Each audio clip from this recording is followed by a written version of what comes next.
hvað gerðist í hálfleiknum? Hvað sagði Gústi við ykkur?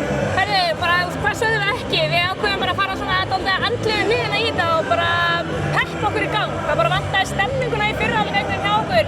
Við breyttum þannig sem engu spillega séð á milli hálfleika en bara stemningin var okkar og bara fagnaði öllu sem við gerðum og öllu litlu atriðunum og bara þá bara mjallaði þetta áfram.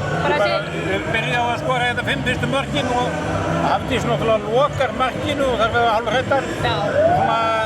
Svo bara smátt og smátt svona millið það undir ykkur bara. Þú veist, þetta er bara frábær byrjun á seinni hálfleik, bara ná fyrstu 5 og Hafdís bara loka markinu.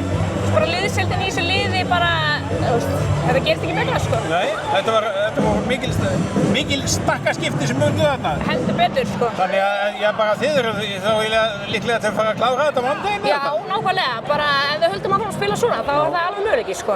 En maður veit aldrei í úrslitakeppninni. Nei, það getur ýmislegt gerst eins og við sáum í fyrri hálfleik. Nákvæmlega. Já, þau gætu svona náðu að spila góða vörn og lúka svolítið á ykkur. Heldur betur en það hörku lið, skilurðu, þannig að það er bara að gera þetta drullu vel í fyrri hálfleik. Já, en þið sýndu tennurnar í seinni hálfleik og svo má þið komast. Hárrétt.